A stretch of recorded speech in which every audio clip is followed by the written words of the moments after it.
नमस्कार विद्यार्थी मित्रांनो, मी कॉमर्सवाला मास्तर आणि या नवीन व्हिडिओमध्ये तुमच्या सर्वांचं स्वागत। विद्यार्थी मित्रांनो, या व्हिडिओ लेक्चर सिरीज मार्फत आपण तुमचा 12वी कॉमर्स मधील बुक कीपिंग आणि अकाउंटन्सी हा विषय शिकत आहोत, ज्याच्यामध्ये आतापर्यंत आपण टॉपिक नंबर फर्स्ट पूर्णपणे अभ्यासलेला आहे, टॉपिक नंबर सेकंड पूर्णपणे अभ्यासलेला आहे, topic number third admission of partner अभ्यासतोय आणि याच्यामध्ये आपण एक्झाम्पल नंबर 10 आज अभ्यासणार आहोत। त्यामुळे हा व्हिडिओ शेवटपर्यंत बघा, जेणेकरून तुम्हाला ते एक्झाम्पल व्यवस्थित समजेल। विद्यार्थी मित्रांनो, लास्ट व्हिडिओ जर तुम्ही काही बघितलेले नसतील, टॉपिक फर्स्टचे, सेकंडचे किंवा इवन टॉपिक थर्डचे देखील, तर त्या व्हिडिओची प्लेलिस्टची लिंक मी डिस्क्रिप्शन बॉक्समध्ये देत आहे, तिथे जाऊन तुम्ही ते बघू शकता। आणि चॅनलला जर सबस्क्राइब केलेलं नसेल तर नक्की चॅनलला सबस्क्राइब करा। आता कोणताही वेळ वाया न घालवता आपण आपल्या एक्झाम्पलला सुरुवात करू। चला तर मग विद्यार्थी मित्रांनो, आपली मेथड सर्वांना माहिती, फर्स्ट एक्झाम्पल रीड करायचं आणि नंतर ते समजून घेऊन सॉल्व करायचं। मी थोडंसं झूम करतो जेणेकरून तुम्हाला ते व्यवस्थित विजिबल असेल। तर बघा, पहिल्यांदा एक्झाम्पल रीड करूया, काय सांगितले ते समजून घेऊया। कबीर आणि Reshma, Kabir and Reshma are partner sharing profit and losses in the ratio 4:1। हा त्यांचा ओल्ड रेशो आहे प्रॉफिट शेअरिंग। आणि बॅलन्स शीट दिलेली आपल्याला, त्यांनी बघा बॅलन्स शीट मध्ये कॅपिटल दिलंय कबीर आणि रेशमाचं। आपण काय करणार, हे कॅपिटल अकाउंटच्या क्रेडिटला, रिझर्व सुद्धा कॅपिटलच्या क्रेडिटला, प्रॉफिट अँड लॉस सुद्धा कॅपिटलच्या क्रेडिटला, goods for creditors liability, goods क्रेडिटर्सचा आहे, क्रेडिटर्स फॉर गुड्स लॅबिलिटी आणि creditors for expenses liability. Goodwill आपण अकाउंट तयार केलं, त्याच्या डेबिटला ट्रान्सफर करणार। डेटर्स असेट आहे, आरडीडीच्या संदर्भात काहीतरी इन्फॉर्मेशन असेल। लँड अँड बिल्डिंग असेट आणि बँकचा बॅलन्स, बँक अकाउंट तयार करून त्याच्या डेबिटला ट्रान्सफर करा। असेट लॅबिलिटी अशा पद्धतीने ट्रान्सफर करून घ्यायच्या। ऍडजस्टमेंट मध्ये बघा काय सांगितले, first on 1 April 2019 Suvarna is a new partner is admitted in the partnership of the following terms. First adjustment, Suvarna to bring for ₹20,000 share in future profit for ₹45,000। बघा, आता सुवर्णाने काय केलेलं आहे की तिच्या हिस्साचं कॅपिटल 45,000 रुपये घेऊन आली आणि त्याच्यासाठी तिला 20% शेअर भेटणार आहे फ्युचर प्रॉफिटला। म्हणजे 100 पैकी 20 म्हणजेच 1/4 शेअर असणार आहे तिचा। किती असणार आहे? 1/4 असणार आहे, 1/4 नाही, 1/5 शेअर्स असणार आहे। त्यानंतर गुडविल ऑफ द फर्मचं गुडविल तिथे दिले बघा त्यांनी 75,000।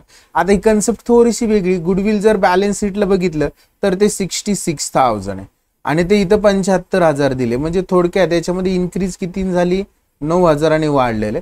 हे काय करा तुम्ही, आपण एकतर ऍड करणार त्या गुडविल मध्ये, म्हणजे गुडविल अकाउंटच्या डेबिटला लिहिणार आणि हा प्रॉफिट आहे हा कॅपिटलला डिस्ट्रीब्यूट करणार, पार्टनर्स कॅपिटलच्या क्रेडिटला वाटणार किंवा रिव्हॅल्युएशनच्या क्रेडिटलाही लिहू शकतो, पण आता हा पार्टनर्स कॅपिटलच्या क्रेडिटलाच आपण डिस्ट्रीब्यूट करू।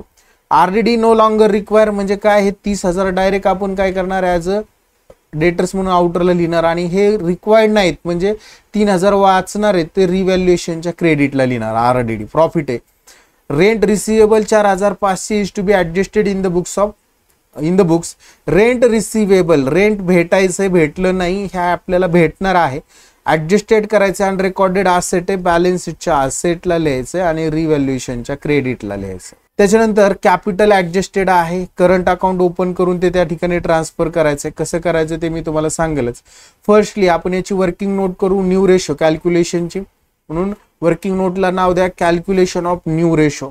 याच्यामध्ये आपण ओल्ड रेशो लिहून घेऊया, ओल्ड फर्मचा ओल्ड रेशो। बघा ओल्ड रेशो आपण प्रॉब्लेम मध्ये जाऊन बघितलं तर 4:1 हा त्यांचा ओल्ड रेशो आहे। आणि share of new partner, Naveen partner कोण आहे, सुवर्णा, तर तिचा 1/5 शेअर आहे, शेअर ऑफ सुवर्णा। तर याच्यामध्ये फर्स्ट आपल्याला बॅलन्स रेशो कॅल्क्युलेट करावं लागेल न्यू रेशो कॅल्क्युलेट करण्यासाठी। Therefore balance ratio is equal to, त्याचा फॉर्म्युला लिहून घेऊया, 1 minus share of new partner. बघा आता 1 minus share of new partner 1/5 is equal to 4/5, हा त्यांचा बॅलन्स रेशो असणार। नेक्स्ट पुढे जाऊया आपण, आता new ratio is equal to old ratio into balance ratio. बघा आता ओल्ड रेशो, आता आपण पहिल्यांदा जे पार्टनर असणार आहे त्यांचा पहिला जो पार्टनर असणार आहे कबीर, त्याचा न्यू रेशो काढूया, कबीरचा न्यू रेशो काढायचा। ओल्ड रेशो आहे त्याचं 4, जर अपूर्णांकात लिहिलं तर 4/5 असणार आहे। इंटू बॅलन्स रेशो असणार आहे 4/5 इज इक्वल टू 4 × 4 4 चोक 16 आणि 5 5 25 25. कबीर झाल्यानंतर दुसरा असणार आहे रेशमा. रेशमाचा रेशो कॅल्क्युलेट करू आपण. तिचा old ratio 1/5 into balance ratio 4/5 is equal to 1 × 4 4 आणि इथं 25 असणार. आणि लास्ट आपली पार्टनर आपण जी नवीन घेतलेली ती सुवर्णा, तिला आपण 1/5 शेअर साठी घेतले. तिला 20 करण्यासाठी इथं 4 ने, इथं सुद्धा 4 ने मल्टिप्लाय करावं लागेल. तर 4/25 करायचं ना आपल्याला. मग इथं आपल्याला 5 ने मल्टिप्लाय करावं लागेल, इथं सुद्धा 5 ने. तर ते आपले येणार आहे 5/25. आता बघा इथं 25 आहे, इथं 25 आहे, इथं 25. म्हणजे आपला रेशो येणार आहे 16:4:25. हा आपला न्यू रेशो असणार आहे. तर आता सॅक्रिफाय रेशो काय असणार आहे? आपल्याला न्यू रेशो दिला नव्हता, म्हणजे जो ओल्ड रेशो असणार आहे तो सॅक्रिफाय रेशो असणार आहे 4:1 असणार आहे. सॉल्व्ह करायला सुरुवात करू. पहिल्यांदा आपण लॅबिलिटी ट्रान्सफर करून घेऊया. कॅपिटल कबीर आणि रेशमाचा आपण कॅपिटल अकाउंट तयार केले, त्याच्या क्रेडिट साईडला लिहायचं बाय बॅलन्स ब्रॉट डाऊन 1,05,000 आणि 75,000. 1,05,000 आणि 75,000. तर रिझर्व दिलेला आहे, हा सुद्धा आपण कॅपिटलच्या क्रेडिटलाच लिहिणार आपण बाय जनरल रिझर्व. तो डिस्ट्रीब्यूट करणार 24,000 आणि 6,000 या रेशो मध्ये. General reserve 30,000 दिलता. त्याच्यानंतर प्रॉफिट अँड लॉस 6,000 दिला, हा सुद्धा पार्टनर्स कॅपिटलच्या क्रेडिटलाच बाय P&L अकाउंट. अमाऊंट लिहिणार 4,800 आणि 1,200. नेक्स्ट क्रेडिटर्स फॉर गुड्स आणि क्रेडिटर फॉर एक्सपेन्सेस बॅलन्स शीटच्या लायबिलिटीला क्रेडिटर्स फॉर गुड्स त्याची अमाऊंट आपण त्या ठिकाणी लिहून घेऊ 48,000 आणि क्रेडिटर फॉर एक्सपेन्सेस त्याची अमाऊंट लिहून घेणार 12,000. लॅबिलिटी असेटला बघा गुडविलची अमाऊंट दिली, आपण गुडविल अकाउंट तयार केले, त्याच्या डेबिट साईडला लिहायचं टू बॅलन्स ब्रॉट डाऊन 66,000 गुडविलची अमाऊंट लिहिणार. त्याच्यानंतर सन्ड्री डेटर्स बॅलन्स शीटच्या असेटला डायरेक्ट आउटरला 30,000 लिहायचे, 3,000 वाचणार आहेत.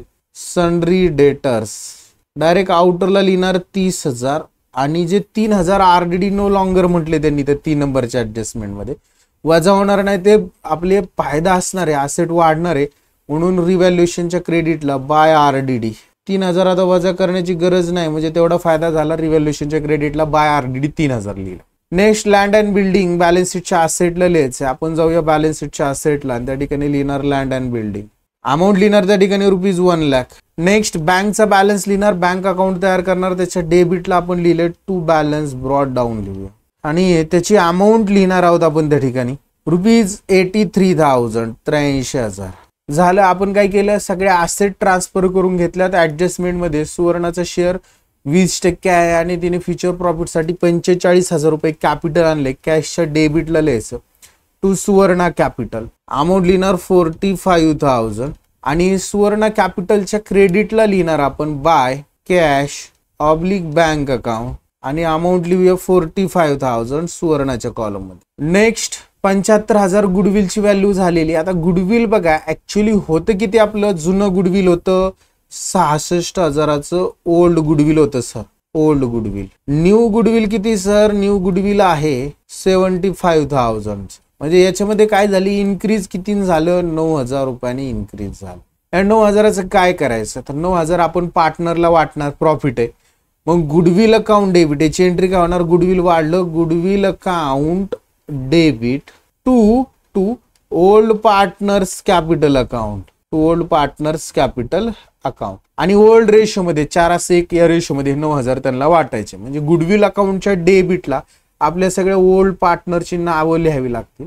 आपण जाऊया गुडविलच्या डेबिटला आणि त्या ठिकाणी लिहिणार टू कबीर कॅपिटल आणि टू रेशमा कॅपिटल. कबीरची अमाऊंट लिहिणार त्या ठिकाणी 7,200 आणि रेशमाची लिहिणार 1,800. इकडे हे कुठं दिसतंय, डेबिटला दिसतंय गुडविलच्या. पार्टनर्स कॅपिटलच्या क्रेडिटला बाय गुडविल 7,800 आणि 1,200. सॉरी 7,200 आणि 1,800.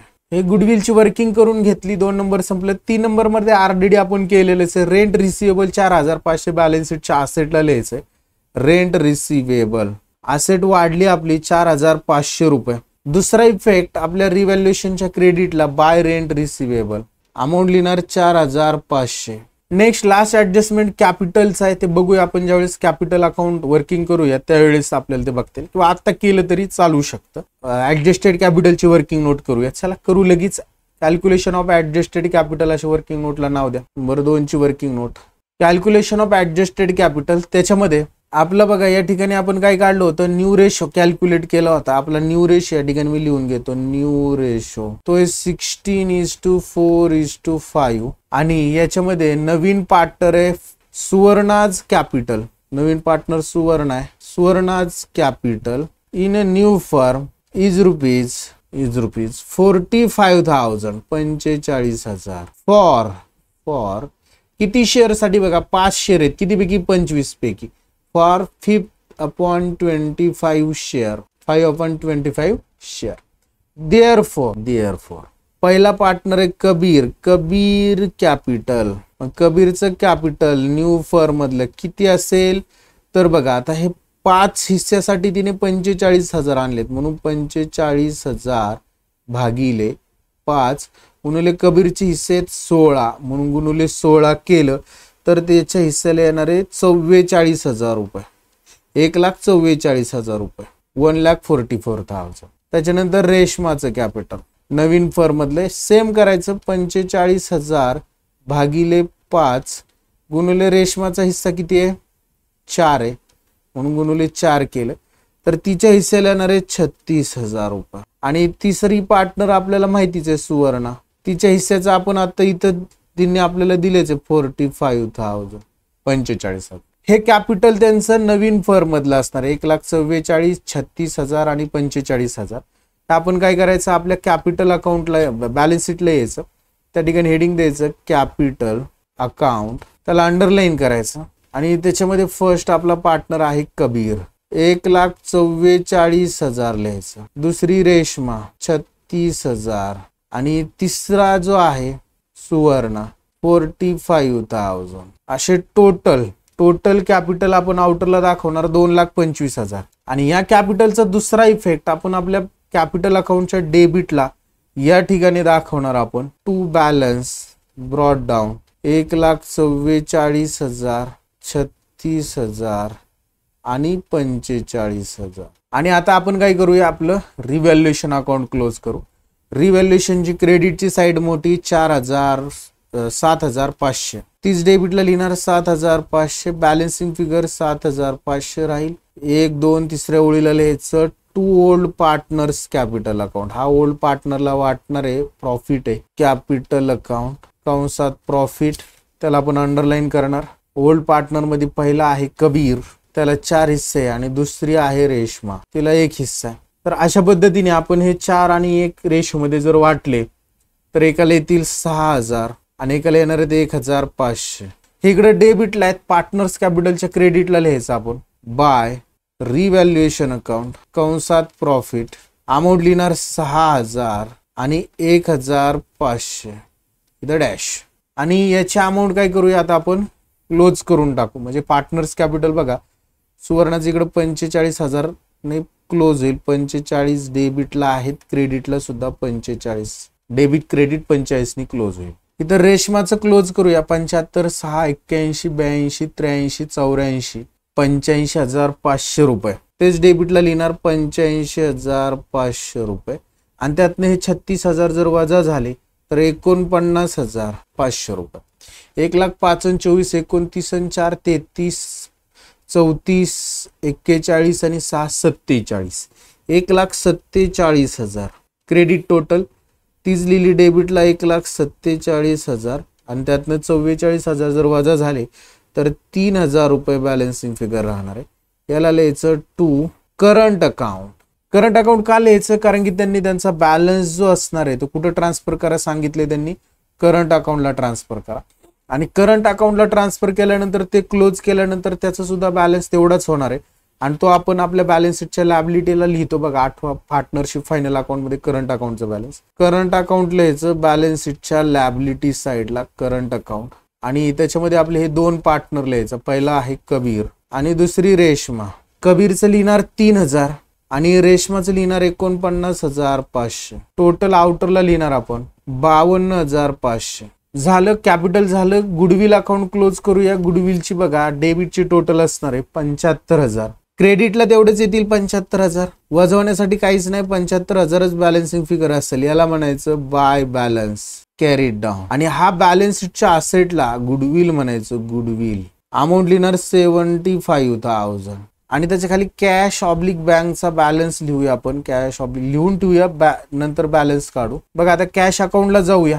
डेबिटची टोटल 83 आणि 45, 1,28,000 कॅशची. ती लिहिणार क्रेडिटला 1,28,000. बॅलन्सिंग फिगर 1,28,000 राहिली. याला आपण लिहिणार बाय बॅलन्स ब्रॉड डाऊन. आणि हे 1,28,000 आपल्या बॅलन्स शीटच्या असेटला 1,28,000 लिहून टाकणार. आणि काय करायचं आता, हे क्लोज करून टाकायचं. बॅलन्स शीटची लायबिलिटीची टोटल बघायची 3,37,500 रुपये. तीच असेटला लिहिणार 3,37,500 रुपये. अशा पद्धतीने आपली बॅलन्स शीट झाली क्लोज. आय होप विद्यार्थी मित्रांनो हे एक्झाम्पल तुम्हाला समजलेलं असणार आहे. समजलेलं असेल तर व्हिडिओला लाईक करा, चॅनलला सबस्क्राईब करायला विसरू नका. तुमच्या व्हॅल्युएबल कमेंट तुम्ही कमेंट बॉक्समध्ये देऊ शकता. नक्कीच त्याचा विचार केला जाईल. आणि आज आपण इथंच थांबूया. पुढच्या लेक्चरमध्ये, पुढच्या व्हिडिओमध्ये आपण नेक्स्ट एक्झाम्पल बघणार आहोत. तोपर्यंत सर्वांना बाय, टेक केअर.